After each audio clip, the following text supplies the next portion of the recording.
तो आज हम लोग ने व्हाइट थ्रोन जजमेंट की बात की और इन दोनों बातों को समझा कि अविश्वासियों का पुनरुत्थान होगा और उन्हीं के लिए ये व्हाइट थ्रोन जजमेंट होंगे। और दूसरी बात में फिर हम लोग ने कुछ पुस्तकों के बारे में भी देखा कि किस पुस्तक में किस प्रकार के लोगों के नाम लिखे जाएंगे। अब जो 7वीं घटना है वो अनंत काल की सिद्धता की घटना है, जिसमें कि परमेश्वर का राज इस पृथ्वी पर ऐसे स्थापित होगा कि स्वयं प्रभु यीशु मसीह इस पृथ्वी पर बना रहेगा। उस अनंत काल में मंदिरों की आवश्यकता नहीं पड़ेगी, क्योंकि स्वयं परमेश्वर का इस पृथ्वी पर वास होगा। और अब हम लोग पार्ट 8 में जाकर के अंतिम चरण के इवेंट को देखेंगे, यानी कि 7वीं घटना कि क्या होगा अंत में, जब एक नया आकाश होगा और एक नया यरूशलेम शहर परमेश्वर स्वर्ग से इस पृथ्वी पर उतार देगा और वहां पर हर एक विश्वासी जिन्होंने यीशु मसीह पर विश्वास किया है उस बड़े नगर में उनका वास होगा। अब हम लोग परफेक्शन एज ऑफ इटर्निटी में पहुंचेंगे और वहां हम देखते हैं कि अभी का स्वर्ग और पृथ्वी जो हमें दिखता है वो खत्म हो जाएगा और एक नया स्वर्ग और पृथ्वी और एक नया यरूशलेम बनेगा। जब हम आकाश की बात करते हैं तो पहले भी हमने जिक्र किया था कि पहला आकाश वो है जो इस पृथ्वी के ऊपर पाया जाता है, वो एटमॉस्फेरिक स्काई है जिसे हम लोग पहला आकाश कहते हैं। और फिर इस पहले आकाश के ऊपर दूसरा आकाश है जिसे हम लोग आकाश मंडल के नाम से जानते हैं। और फिर सेकंड हेवन के ऊपर थर्ड हेवन है जहां पे परमेश्वर का वास होता है। और फिर इस पृथ्वी से जुड़े हुए पहले आकाश और दूसरे आकाश का भी खात्मा हो जाएगा, लेकिन परमेश्वर जो है वो सृष्टि करता है, वो एक नए पृथ्वी को बनाएगा, एक नए वायुमंडल को क्रिएट करेगा और फिर इस पृथ्वी पर एक नया शहर बनाएगा जिसे हम लोग न्यू यरूशलेम के नाम से जानते हैं। ये सारी घटनाएं जो परमेश्वर ने अपने वचन में लिखी हैं, बताई हैं, वो सारी घटनाएं घटेंगी ठीक उसी प्रकार से जैसे वो भविष्यवाणियां जो पुराने समय की यीशु मसीह के बारे में थी कि वो आएगा, किस प्रकार से वो मारा जाएगा, गाड़ा जाएगा, तीसरे दिन वो जी उठेगा। ठीक उसी प्रकार से ये सारी आने वाली भविष्यवाणियां भी पूरी होंगी। अब हम लोग इस परफेक्शन एज ऑफ इटर्निटी में आगे देखते हैं कि पहला और दूसरा आकाश खत्म हो जाएगा। तीसरा आकाश जिसे स्वर्ग कहा जाता है, वहां तो परमेश्वर का निवास है, वो बना रहेगा।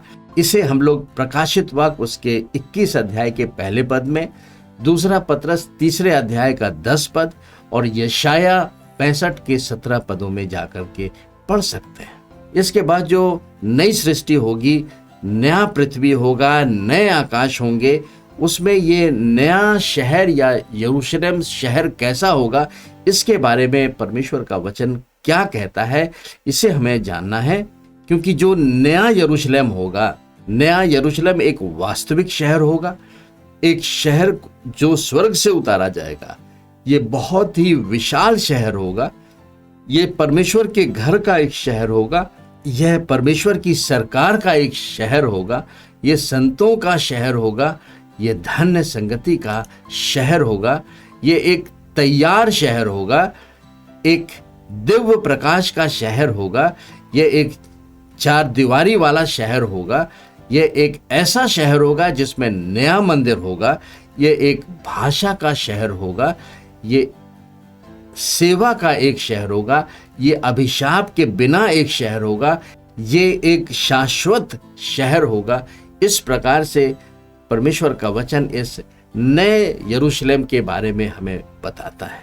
इस प्रकार से आज हम लोग ने प्रभु यीशु मसीह के दूसरे आगमन और अंत के समय से जुड़ी हुई 7 बातों का अध्ययन पूरा किया और ये देखा कि जबकि प्रभु यीशु मसीह के आने का समय बहुत ही निकट है, तो हमें और भी संगति करनी चाहिए, और भी प्रभु के वचनों को सीखना चाहिए, और भी पवित्र आत्मा से वैसे ही भरना चाहिए जैसा कि प्रभु यीशु मसीह ने अपने दूसरे आगमन से संबंधित बातों में 10 कुंवारियों का जिक्र किया। यीशु मसीह ने कहा कि 5 कुंवारियां तो दूल्हे के लिए इंतजार कर रही थीं, लेकिन 5 जो कुंवारियां थीं वो पूरे तरीके से तैयार नहीं थीं। आखिर ये 10 कुंवारियां क्या हैं जिनका कि जिक्र प्रभु यीशु मसीह अपने दृष्टांत में कहते हैं? ये 10 कुंवारियां और कोई नहीं, ये 10 कुंवारियां प्रभु यीशु मसीह पर विश्वास करने वालों की मंडलियों की है। ऐसे विश्वासी और ऐसी मंडलियां हैं जो अपने आप को परमेश्वर के वचन और परमेश्वर की पवित्र आत्मा से अपनी कुप्पियों को भरे हुए हैं।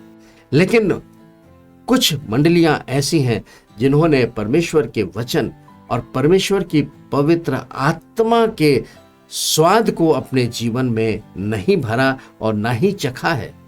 इसीलिए जब प्रभु यीशु मसीह आते हैं तो ऐसी कुंवारियों की कुप्पियों का तेल खत्म हो जाता है और वो प्रभु यीशु मसीह के साथ उस अनंत काल के राज्य में प्रवेश नहीं कर पाती।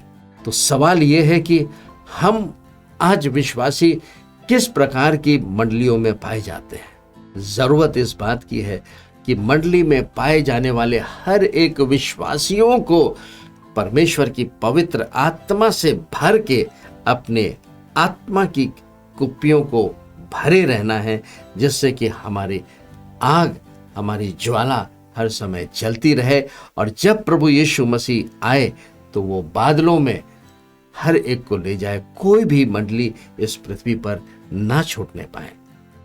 नई सृष्टि के इस कार्यक्रम में आप बहुत सी ऐसी बातों को, सिद्धांतों को, शिक्षाओं को सीख सकते हैं जो एक विश्वासी के जीवन में होने चाहिए, क्योंकि जरूरी है कि हम प्रभु यीशु मसीह में एक नई सृष्टि बन जाएं। लेकिन इस नई सृष्टि बनी हुई आत्मा को अपने प्राण और अपने शरीर को कैसे वश में करना है, संत पौलुस कहते हैं रोमियो की पत्री उसके 12 अध्याय के पहले और दूसरे पदों में कि हम अपने शरीरों को जीवित, पवित्र और परमेश्वर को भाता हुआ समर्पित करें। यही हमारी आत्मिक सेवा है। किस प्रकार से हम अपने शरीरों को अपनी आत्मा के वश में कर सकते हैं, ये सब कुछ डिपेंड करता है हमारी सोच से, हमारे माइंड से कि हम क्या सोच रहे हैं। यदि एक विश्वासी अपनी सोच को, अपने माइंड को परमेश्वर की सोच से रिन्यू नहीं करेगा तो वो शरीर के कामों में फंस जाएगा। इसीलिए शरीर और शरीर के कामों के ऊपर प्रबल होने के लिए हर एक विश्वासियों के लिए ये एक सुझाव नहीं, लेकिन संत पौलुस एक आदेश देते हैं कि अपने मन के नए हो जाने से तुम्हारा चाल चलन बदलता जाए। Let us renew our mind with the word of God. परमेश्वर का आत्मा परमेश्वर के वचन को ही लेकर के हमारे जीवन में काम करता है। जब एक विश्वासी की सोच बदलेगी, उसकी सोच संसारिक नहीं लेकिन आत्मिक मानसिकता में बदलनी चाहिए, तब परमेश्वर का पवित्र आत्मा आपके जीवन को आपकी मंडली के द्वारा सामर्थ से भर के अपने कामों को करेगा और बहुत से लोग प्रभु यीशु मसीह पर विश्वास करके उस अनंत काल के जीवन में प्रवेश कर सकते हैं।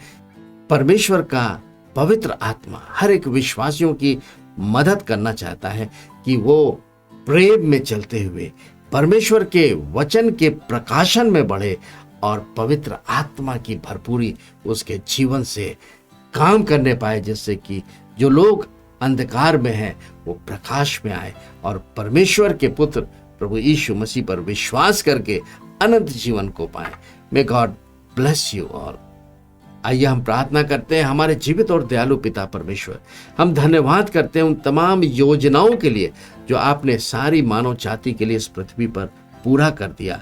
हर एक मानव जाति के उद्धार के लिए आपने अपने पुत्र यीशु मसीह को इस संसार में भेज दिया, जिसने क्रूस के द्वारा एक नए मार्ग को खोल दिया, ताकि जो कोई यीशु मसीह पर विश्वास करे, अपने मुंह से अंगीकार करे, वो नाश ना हो परंतु अनंत जीवन को पाए।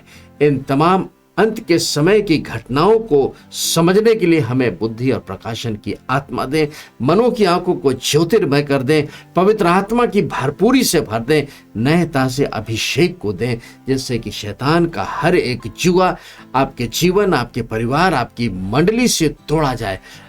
Father, I release that fiery anointing in the name of Jesus that may destroy the work of the devil from their bodies, their mind, their families, from their workplace in the name of Jesus. And let they be filled with the Holy Spirit, walk in victory in Jesus Christ. यीशु मसीह के मधुर और सामर्थी नाम से इस प्रार्थना को मांगते हैं। आमीन। जय यीशु।